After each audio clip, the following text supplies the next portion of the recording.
देवबंद विधानसभा seat पर जो सियासी जंग है वो बड़ी रोमांचक है, क्योंकि जो कांग्रेस है या एमआईएम है उन्होंने मुस्लिम उम्मीदवार यहां से उतारे हैं। इसके अलावा गठबंधन ने कार्तिकेय राणा और बीएसपी ने राजेंद्र। इसके अलावा बीजेपी से बात करें तो ब्रजेश जो यहां से मौजूदा विधायक है वो ही उम्मीदवार है। मुस्लिम जो आबादी है वो इस विधानसभा सीट पर एक निर्णायक भूमिका अदा करती है। मुस्लिम उम्मीदवारों के उतरने से कितना एक तरीके से जो समीकरण है बिगड़ रहा है या बन रहा है, इस पर भी बात करेंगे। और हमारे साथ एमआईएम के जो उम्मीदवार है हाफिज उमर मदनी साहब वो मौजूद है। उमर साहब की जो खासियत है, जाहिर सी बात है कि वो सियासत में आए हैं। एक तो उसके अलावा मदनी ख़ानदान से इनका ताल्लुक़ है। मौलाना महमूद मदनी और मौलाना अरशद मदनी साहब से इनका ताल्लुक़ है। तो इस लिहाज से ये जो सियासी जंग है वो बड़ी रोमांचक हो चली है। उमर साहब से बात करते हैं।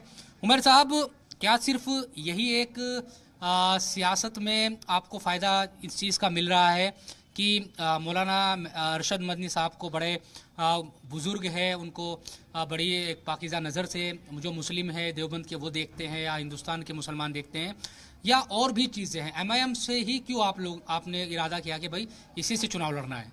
देखिए, बहुत सारे लोग कह रहे हैं, हमारे जो मुस्लिम कौम के हैं उनसे हम लोगों ने भी यही अपील करी कि आप अपने एक प्लेटफार्म को मजबूत करें और अपने कायद को मजबूत करें, अपने आइन को मजबूत करें। अगर आपको अपने हक़ की लड़ाई लड़नी है और अपने हिस्सेदारी की लड़ाई लड़नी है तो आप लोग अपने आप को मजबूत करने का काम कीजिए, क्योंकि इसमें सभी लोग आ गए, सिर्फ मुसलमान नहीं है इसमें। या मुस्लिम वोटरों के भरोसे आप हैं या और भी अदर? मैं ये आपसे यही बात कह रहा हूँ कि इसमें सिर्फ मुस्लिम वोट भी हैं और इसमें हमारे जो दलित समाज के लोग हैं, जो बिछड़े हुए लोग हैं, जिनको सिर्फ और सिर्फ बातें दी गई हैं कि हम तुम्हारे लिए ये करेंगे, वो सारे लोग मिल करके हमें उन सब का साथ चाहिए जिनके वोट से, जिनके कीमती वोट से ये दूसरी पार्टियां अपना वजूद बनाती हैं। अच्छा, बहुत शॉर्ट में जवाब। मदनी साहब का जिक्र मैं बार बार कर रहा हूँ, मौलाना महमूद मदनी साहब, मौलाना अरशद मदनी साहब, इस परिवार से जुड़े होने का फ़ायदा मिल रहा है क्या सियासत में?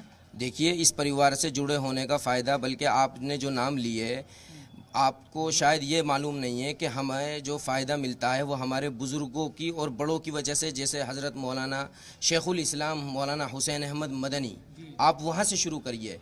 ये तो अभी के हमारे मौजूदा हैं, ये भी बुज़ुर्ग हैं हमारे लिए, हमारे बड़े हैं, लेकिन आप वहाँ से शुरू करिए। असल कौम देखती है कि देश की आज़ादी में और देश की हिस्सेदारी में किसका फ़ायदा था, किन लोगों ने हमें जो है इस चंगुल से आज़ाद कराया। तो वो थे वाहिद एक शख्स शेखुल इस्लाम हज़रत मौलाना हुसैन अहमद मदनी।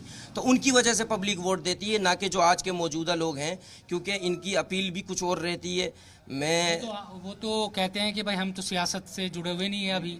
हालांकि आप लोगों के जो ख़ानदान की सियासी एक हिस्ट्री रही है बहुत ज़्यादा अच्छी नहीं रही है, ख़ास तौर पर जब वो चुनाव में उतरते हैं। उस लिहाज से राज्यसभा ज़रूर गए हैं मौलाना महमूद मदनी साहब भी, उनसे पहले भी गए हैं, लेकिन जब भी चुनाव में उतरे तो हार का सामना करना पड़ा है मदनी परिवार को। देखिए, हम तो यही उम्मीद करते हैं कि हम उतरे हैं, जो पहला चुनाव तो किसी का भी हो तो वो आदमी ख़ुद भी जहन में ये लेकर चलता है कि मुझे ये इसका हार का सामना होगा और सारी चीज़ें, लेकिन हमारे जहन में ये बात है कि हम अपनी सीट से उतरे हैं और हम जहाँ तक भी हमसे मेहनत होगी हम कोशिश करेंगे।